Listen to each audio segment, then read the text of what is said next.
And now, Roma Wines, R-O-M-A, made in California for enjoyment throughout the world.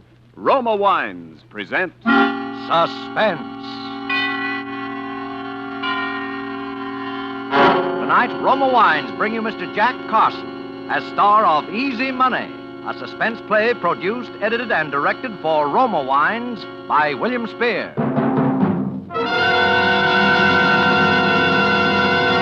Suspense, radio's outstanding theater of thrills, is presented for your enjoyment by Roma Wines. That's R-O-M-A, Roma Wines. Those excellent California wines that can add so much pleasantness to the way you live, to your happiness in entertaining guests, to your enjoyment of everyday meals. Yes, right now, a glassful would be very pleasant as Roma Wines bring you Jack Carson in a remarkable tale of Suspense.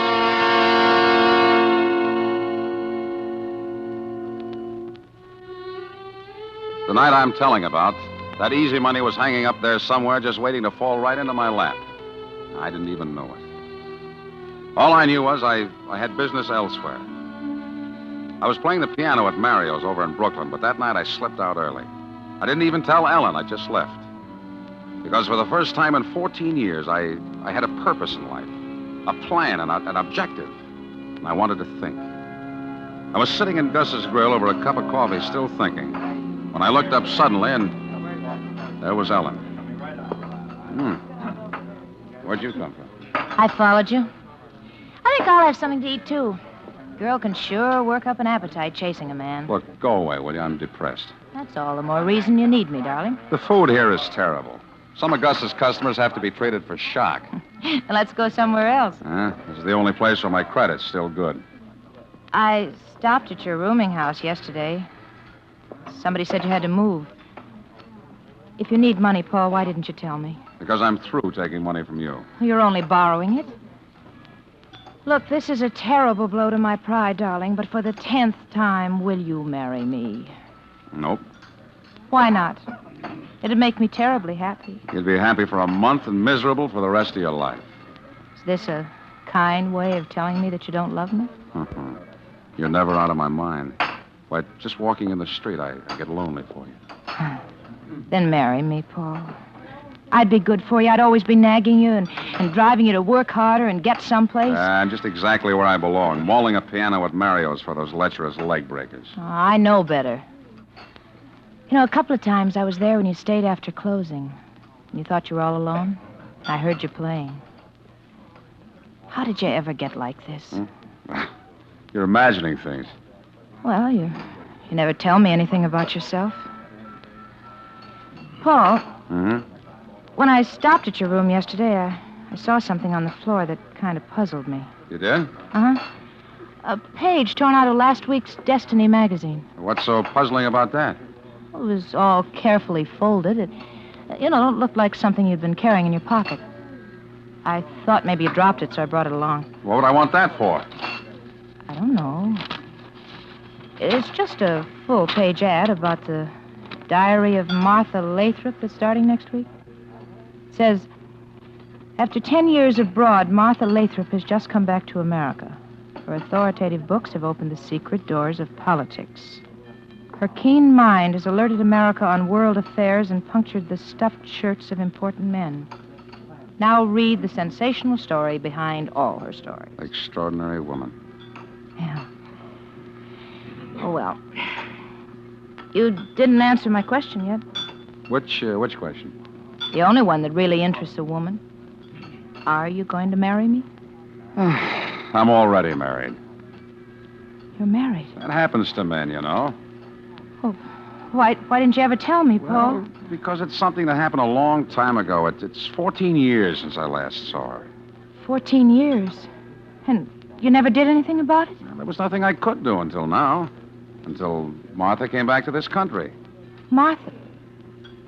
You mean this woman in Yeah, she's my wife. Martha Lathrop? Your wife? I'm going to see her tonight. But why? In all these years, why didn't you ever... Because sometimes marriage really seems to mean what it says. Till death do us part.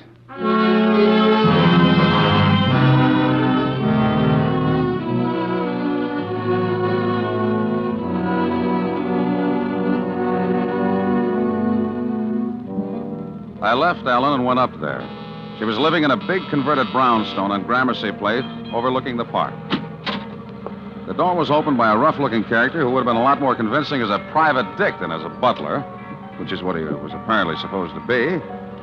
For a moment, I wondered if he knew anything about me. If this watchdog might be the one person she could have told to warn him against me.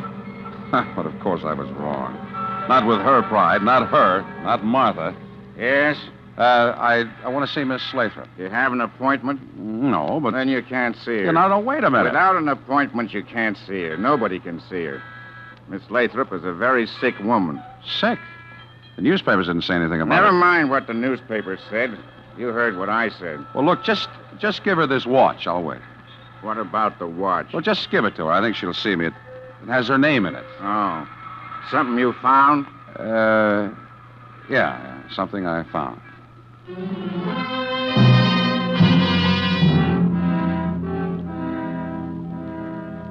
He took the watch and went upstairs.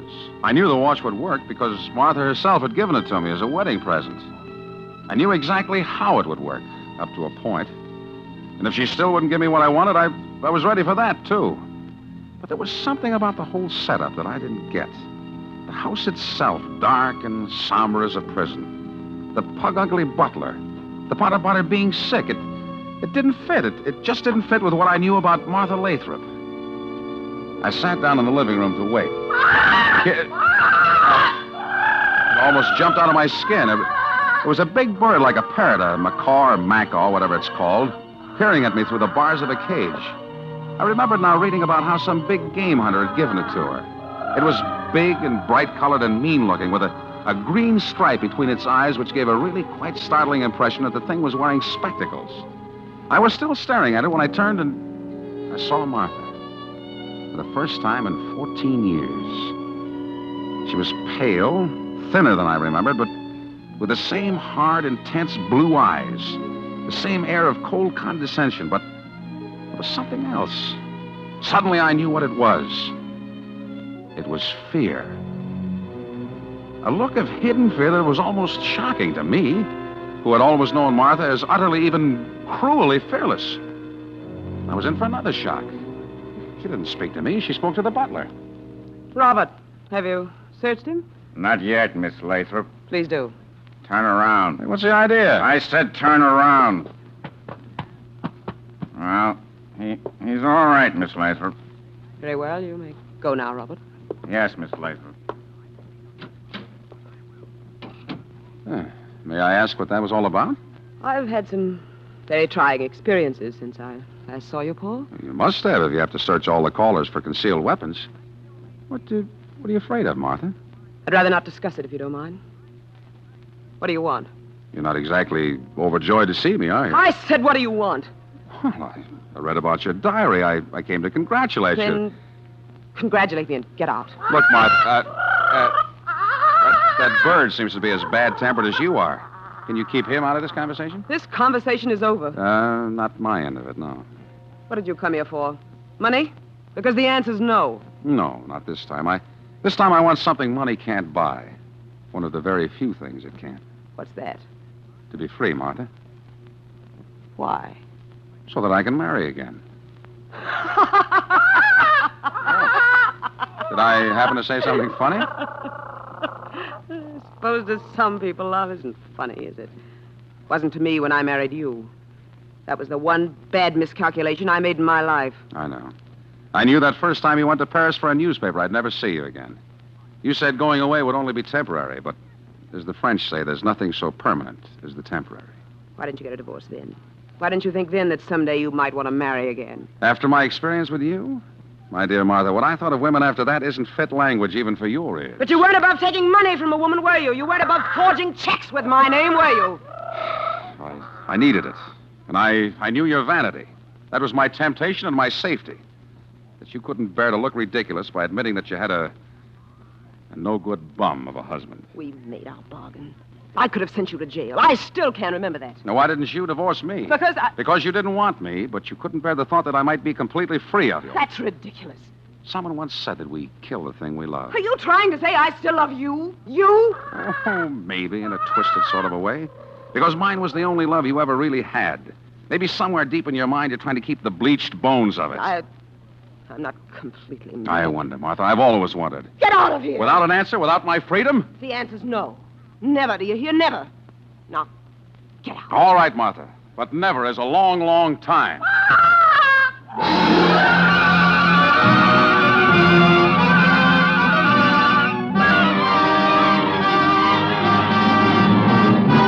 For Suspense, Roma Wines are bringing you Jack Carson in Easy Money, a radio play by Sidney Renthal.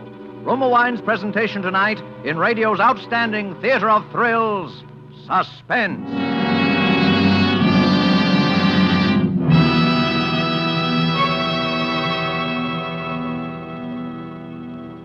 Between the acts of Suspense, this is Ken Niles for Roma Wines.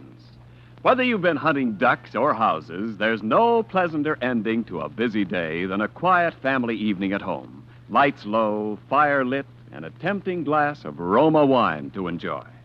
For Roma California Sherry, Port, or Muscatel add mellowness to any occasion. And better tasting Roma wines are sure to please, because more Americans enjoy Roma than any other wine.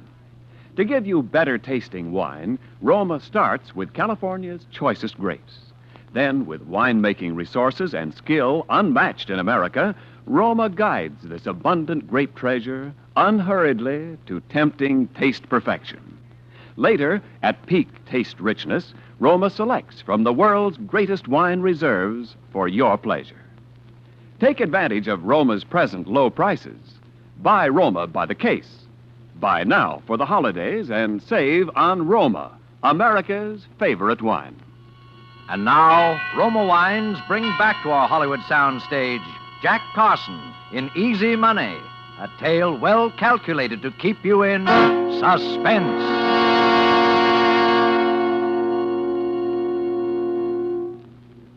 So, Martha wouldn't give me a divorce. All right, I could have stood that. But that business about sending me to jail, that was different. And I knew my Martha. And I knew that now that she was back from Europe and could do it, she still hated me enough so that someday she'd yield to the temptation and would do it. Yeah, but that was all right, too. Martha wanted to play that way. I was ready. I was way ahead of her. In a place like Mario's, the customers we have, you can get a hold of almost anything you want, if you know who to ask. So the first thing I got was nitrazine because it was the easiest and one of the deadliest. And the next was a bunch of keys, passkeys. And that was all I needed. So the next night after I left Mario's, I just waited out in the park across the street. I was prepared to wait there every night for a week if I had to. But it was less than an hour. A taxi drove up in front of the house. A well-dressed, well-heeled looking gent got out and went in. The taxi waited. In about 10 minutes, he came out again with Martha, and they drove off. A little time after that, the butler left. I walked across the street. And the third key I tried let me in the door.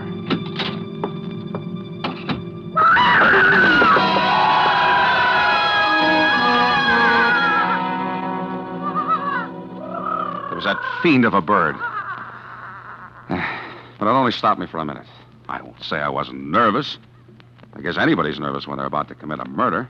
But I hadn't any reason to be, I kept telling myself. Who was going to pin it on me? As far as anybody who knew Martha was concerned, I didn't even exist. Well, I went upstairs and found her bedroom. And on the bedside table, I found the bottle of sleeping pills, just as I expected. She'd always used them, and she was the type that always would. Very carefully, I took each little capsule apart and emptied its contents down the wash basin in the bathroom.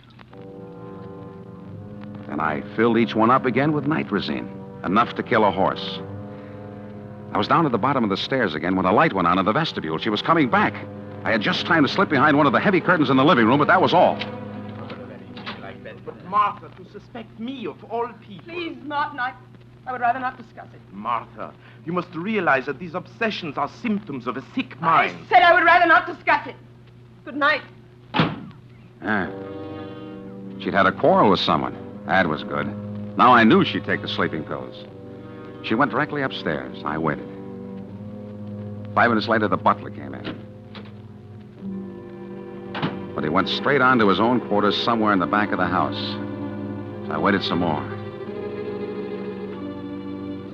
It seemed like hours, but I suppose it was only a few minutes. I wondered if she'd taken the sleeping pills yet. I wondered if I'd hear her when she fell. Finally, I didn't dare wait any longer. I slipped out from behind the curtain and crossed the living room. And I just closed the front door quietly behind me when a light went on inside. I pressed into a corner of the vestibule. Through the glass panel of the door, I could see Martha in a negligee coming down the stairs, and she had a bottle in her hand. The bottle of sleeping pills. For a second, I thought she must have found out somehow that she was going to call the police. Yeah, but she wasn't. Moving like a sleepwalker, she crossed the living room. She was dumping one of the pills out of the bottle into her hand, and then she stopped. She stopped in front of the cage of that bird.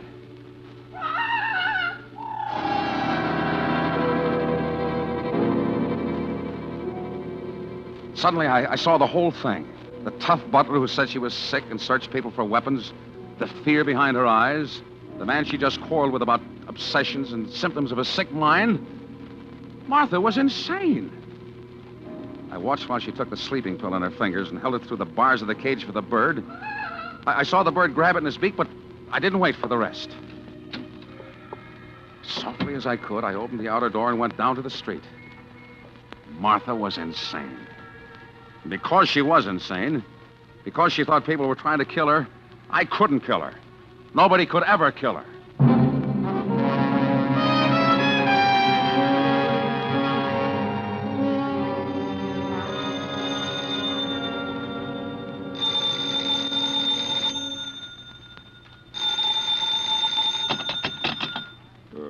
Hello. Paul, are you all right? Alan?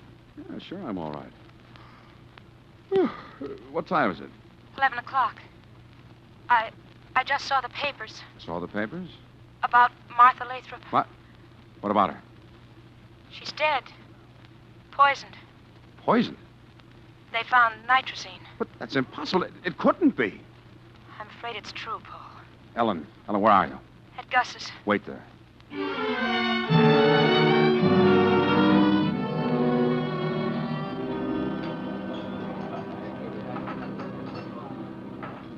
Paul, let's go away. With what? I've got a little money.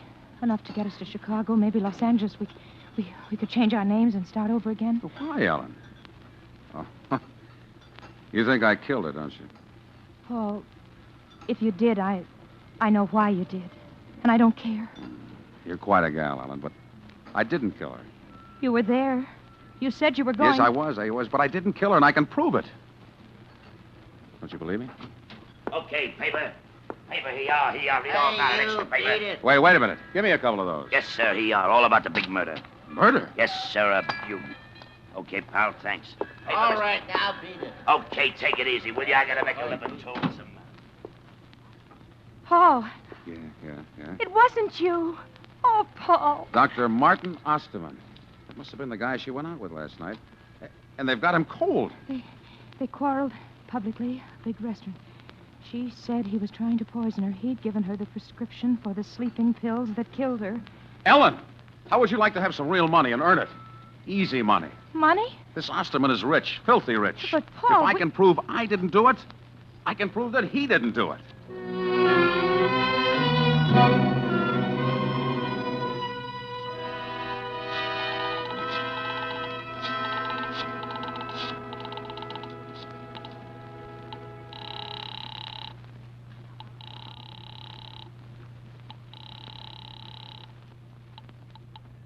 Harrison, Winters, and Forbes. Which one is handling the Osterman case? Why, I'll give you Mr. Harrison. Hello? Mr. Harrison? Yes? The papers say that you're Dr. Martin Osterman's lawyer, is that right? Well, yes, that's right.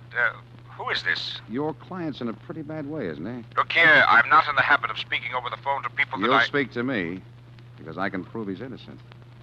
You can what? That's what I said. I can prove it. Well, Mr. whatever your name is, if you have any evidence, I'd certainly be glad if you'd come down to my office and Well, talk... I'll send somebody else down, my secretary. She'll want money. Well, $50,000.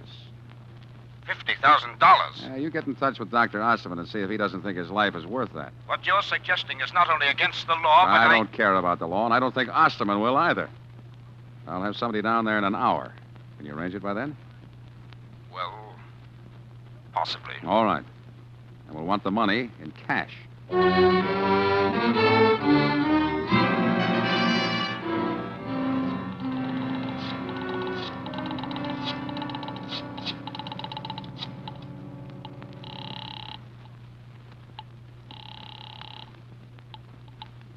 Harrison, Winters, and Forbes. There's a young lady waiting for this call in Mr. Harrison's office. I want to speak to her. Oh, yes.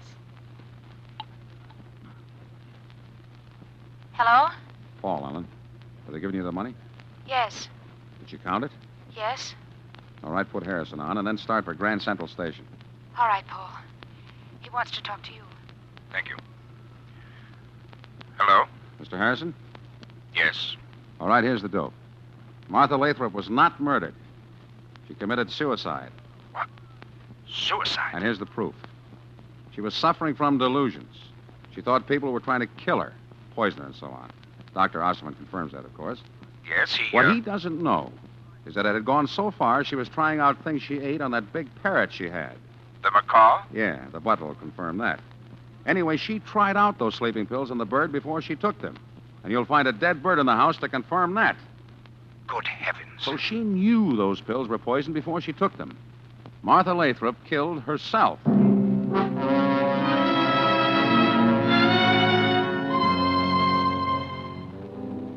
I must say they took it like a sport. They paid up and shut up. An hour later, Ellen and I were on a train speeding along the banks of the Hudson River, bound for California. Oh, Paul. $50,000. Easy money. That must be the easiest money any man ever made in his life.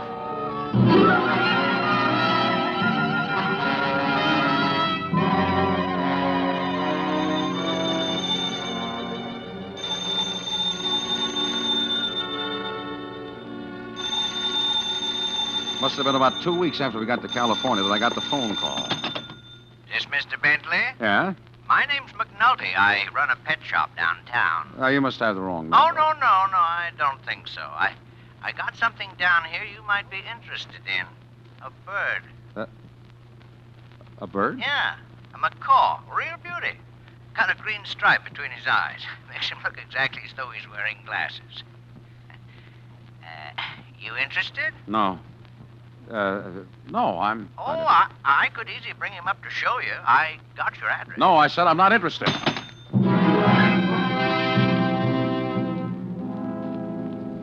That night, I told Helen I'd found bugs in the place, so we moved.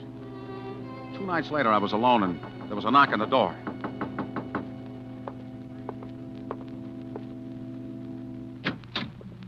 Bentley? Yeah? What do you want? I brought the bird anyway, Mr. Bentley. I thought sure you'd want him when you saw him. Look, I said... had quite a time finding where you'd moved to, though. Oh, look, isn't he a beauty? Look, I told you that Ever see one like him before? Oh, they're very rare, very rare. What made you think I'd want him? I just thought you would. Don't you want him? How much? Well, now, like I say, that's a very rare bird. 500? Oh, yes, that'd be all right, Mr. Bentley. Here. Oh. Thank you, Mr. Bentley.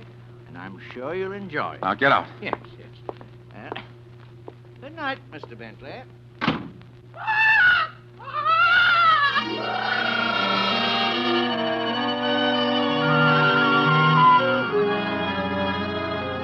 There could be no doubt about it. It was the same bird. I opened the cage and roughed his feathers to see if the markings might have been painted on. Hey! He bit me. But it was the same bird. He sat there staring evilly at me through those spectacles of his, laughing at me. I reached in the cage again and wrang his neck.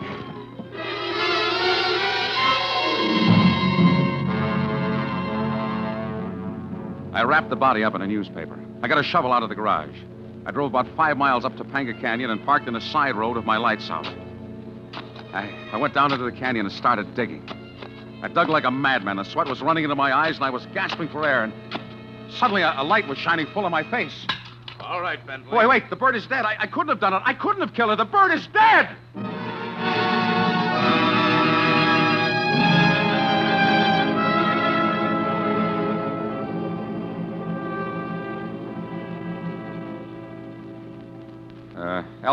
Ellen had nothing to do with it. She thought I was innocent all along. Okay, we got nothing against her. But the bird, Well, Bentley, that was what you might call psychological warfare. We knew you were guilty, though, when you bought it. I mean, the poison. Oh, we found poison, all right. Still traces on its beak and claws when we got there. But there was one thing we couldn't understand for quite a while. Dr. Ditmars of the Bronx Zoo finally tipped us off. But if Martha took the poison, I saw her give it to that bird. I saw the bird gobble it up. Why didn't it die? Yeah. You see, with this nitrazine, some birds can take that stuff by the spoonful, and it won't even faze them. You just picked the wrong kind of poison. And the wrong kind of bird.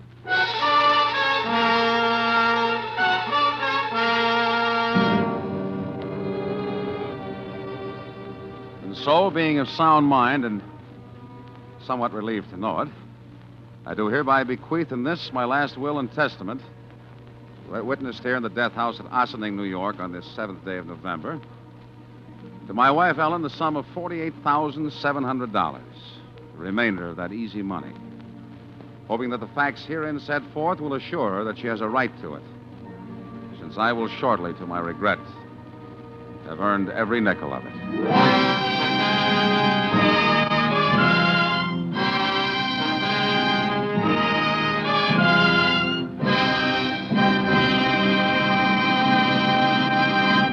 Suspense.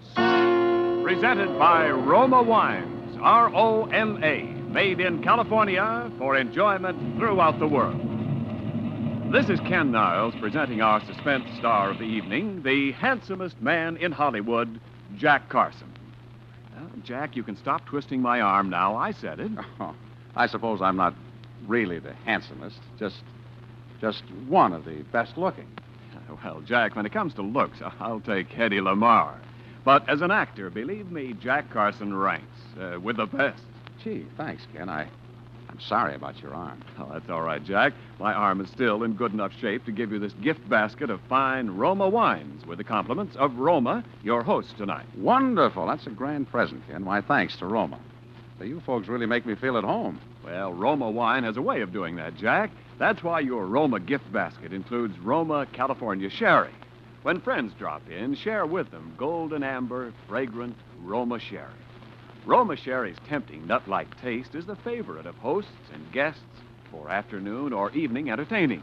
And millions enjoy Roma Sherry daily as the perfect first call to dinner. I'll buy that, Ken. And Jack, because Roma and only Roma selects from the world's greatest reserves of fine wines, Roma Sherry, like all Roma wines, is better tasting every time.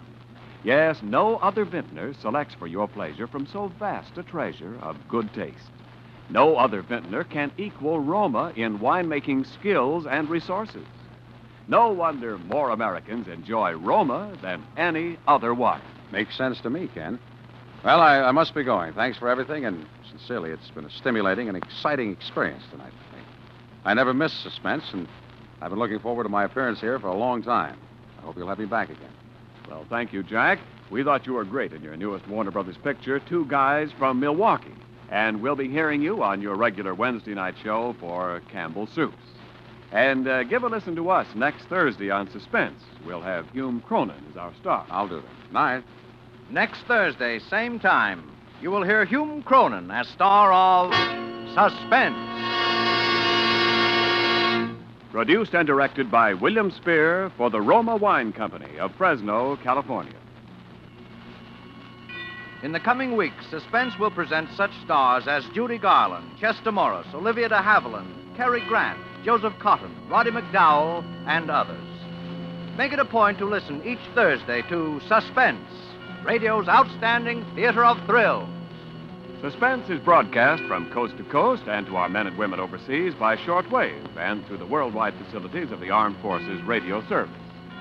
Stay tuned for the thrilling adventures of the FBI in peace and war, following immediately over most of these stations. This is CBS, the Columbia Broadcasting System.